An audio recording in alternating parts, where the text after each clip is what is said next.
আসসালামু আলাইকুম। আশা করি সকলে ভালো আছেন। শিল্প মন্ত্রণালয়ে এক নিয়োগ বিজ্ঞপ্তি প্রকাশ হয়েছে। আপনারা কিন্তু এটা দেখতে পারবেন। তো ফুল ভিডিওটা দেখবেন এবং অবশ্যই চ্যানেলটাকে সাবস্ক্রাইব করবেন। সকল ধরনের সরকারি চাকরির নিয়োগ কিন্তু আপনি এই চ্যানেলে পাবেন।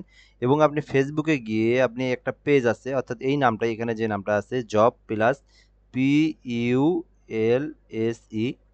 BD, job plus BD. তো আপনি কিন্তু এটা লিখে কিন্তু আপনি যদি সার্চ করেন ফেসবুকে, যে চ্যানেলটা পাবেন আপনি কিন্তু ওখানে সাবস্ক্রাইব করবেন, ফলো করবেন এবং চ্যানেলটাকে সাবস্ক্রাইব করবেন। সকল ধরনের জব রিলেটেড ভিডিও পাবেন এবং পরীক্ষার আগে লিখিত শর্ট সিলেবাস পাবেন এবং আপনি পাশাপাশি বিগত সালের প্রশ্নগুলো পাবেন। তো অবশ্যই আপনাকে সাবস্ক্রাইব করে রাখতে হবে। তো ইলেকট্রিক্যাল ইঞ্জিনিয়ার একটি পদ, এখানে আমি শুধু জাস্ট পদের নামগুলো বলি, আপনারা যারা যারা দেখবেন অবশ্যই এগুলোতে দেখে দেখে আবেদন করিয়েন। 54,000 থেকে 1,31,000 টাকা বেতন, স্থায়ী চাকরি, শিল্প মন্ত্রণালয়ের একটা অঙ্গসংস্থান, ক্ষুদ্র ও মাঝারি শিল্প ফাউন্ডেশন।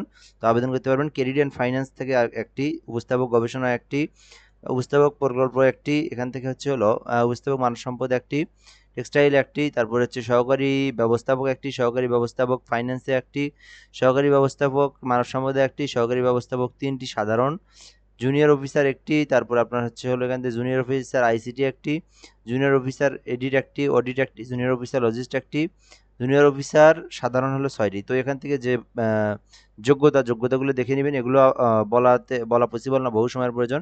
আপনারা করবেন কি, আপনারা যারা এগুলোতে আবেদন করবেন, SMEF teledo.com BD এটা লিখে আপনি সার্চ করবেন। সার্চ করার পরে প্রথম যে পপআপটা আসে ওখানে ওখানে ক্লিক করবেন। ক্লিক করে এই বিজ্ঞপ্তিটা আছে ওখান থেকে দেখে নেবেন এবং পাশাপাশি আপনি ওখান থেকে আবেদনও করতে পারবেন।